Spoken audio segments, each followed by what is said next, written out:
നമസ്കാരം, ഞാൻ M G Pratheesh. മിൽസോ ദ മിൽക്സ് ഓഫ് കൗമുദി ഹെഡ്ലൈൻസിലേക്ക് സ്വാഗതം. Powered by ARMC, presented by Lunars.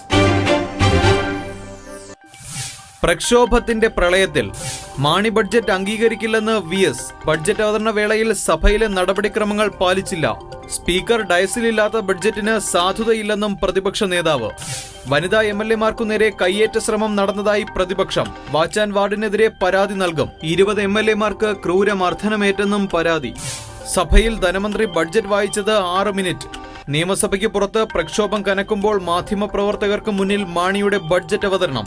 മാണിക്കെതിരെ ഇടതുമുന്നണി സമരം വിജയമെന്ന് പിണറായി വിജയൻ. അഭിമാനകരമായ ബഡ്ജറ്റെന്ന് ധനമന്ത്രി. ബഡ്ജറ്റിൽ കാർഷിക മേഖലയ്ക്ക് ആശ്വാസ പ്രഖ്യാപനം. കലാപത്തിന്റെ കരിനിഴലിൽ സഭാതലം യുദ്ധക്കളം. പ്രതിപക്ഷ കലാപത്തിനിടെ ഇരുപക്ഷവുമായി ഏറ്റുമുട്ടൽ. സ്പീക്കറുടെ ഇരിപ്പിടവും മേശയും മൈക്കും തകർത്തു. സംഘർഷത്തിനിടെ വനിതാ MLA-മാർക്കു നേരെ കയ്യേറ്റം.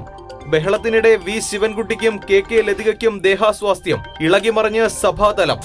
നിയമസഭയ്ക്കകത്ത് അക്രമാന്തരീക്ഷം. ബഡ്ജറ്റിന്റെ ആദ്യ പേജുകൾ വായിച്ച ഉടൻ ധനമന്ത്രി സഭ വിട്ടു. ആഹ്ലാദം പ്രകടിപ്പിച്ച് ഭരണപക്ഷത്ത് ലഡു വിതരണം. നിയമസഭാ പരിസരത്തും സംഘർഷം. പ്രക്ഷോഭകരും പോലീസുമായി ഏറ്റുമുട്ടൽ. കല്ലേറിൽ പോലീസിനും മാധ്യമപ്രവർത്തകർക്കും പരിക്ക്. അകത്തും പുറത്തും തുടരുന്നത് കലാപം. പ്രതിരോധം കടന്ന് മാണി. നിയമസഭയ്ക്കകത്തും പുറത്തും ബഡ്ജറ്റ് യുദ്ധം. പ്രതിപക്ഷ കലാപത്തിനിടെ KM മാണി ബഡ്ജറ്റ് അവതരിപ്പിച്ചു. ആദ്യ പേജുകൾ വായിച്ച് ബഡ്ജറ്റ് സഭയുടെ മേശപ്പുറത്ത് വച്ചു. ബഡ്ജറ്റ് അവതരണ വേളയിൽ സ്പീക്കർക്ക് സഭയിലെത്താനായില്ല. അനുമതി നൽകിയത് ചേംബറിൽ ഇരുന്ന്. സഭ സാക്ഷ്യം വഹിച്ചത് അസാധാരണ സാഹചര്യങ്ങൾക്ക്. നിയമസഭാ പരിസരത്ത് ഇടതുമുന്നണി യുവമോർച്ച പ്രവർത്തകർക്ക് നേരെ ലാത്തിചാർജ്. തലസ്ഥാന നഗരം സംഘർഷഭരിതം.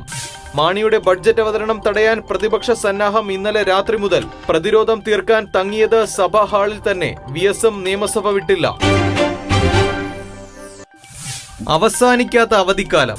കോൺഗ്രസിനെ വീണ്ടും വെട്ടിലാക്കി രാഹുൽ ഗാന്ധി അവധിക്കാലം നീട്ടിയതായി റിപ്പോർട്ട്. പാർലമെന്റ് സമ്മേളനത്തിന്റെ ആദ്യ പകുതി പൂർത്തിയാകുന്നതുവരെ രാഹുൽ നാട്ടിലേക്കില്ല. കൽക്കരി കേസിൽ പിന്തുണയുമായി സോണിയയുടെ നേതൃത്വത്തിൽ മൻമോഹൻ സിംഗിന്റെ വസതിയിലേക്ക് ഇന്നലെ നടന്ന മാർച്ചിൽ ശ്രദ്ധിക്കപ്പെട്ടത് ഉപാധ്യക്ഷന്റെ അസാന്നിധ്യം. മകനെക്കുറിച്ച് മൗനം വിടാതെ സോണിയ. രാഷ്ട്രീയം വിട്ട് കോൺഗ്രസ് ഉപാധ്യക്ഷൻ വിശ്രമത്തിന് പോയത് ഫെബ്രുവരി 23 മുതൽ. അവധിക്കാലം ചെലവിടുന്നത് ഏത് വിദേശ രാജ്യത്തെന്ന് പോലും അറിയാതെ പാർട്ടി നേതൃത്വം. രാഹുൽ മടങ്ങിയെത്തിയാൽ സോണിയ അധ്യക്ഷസ്ഥാനം വിടുമെന്ന് സൂചനകൾ. പദവികളിലേക്ക് തൽക്കാലം ഇല്ലെന്ന് പ്രിയങ്ക. വനവാസത്തിൽ രാഹുലിന്റെ മറുപടി കാത്ത് കോൺഗ്രസ്. മിൽസോ ദ മിൽക്സ് of Kaumudi headlines powered by ARMC, presented by Lunar സമാപിക്കുന്നു. അടുത്ത ഹെഡ്ലൈൻസ് 1 മണിക്കൂറിന് ശേഷം. നമസ്കാരം.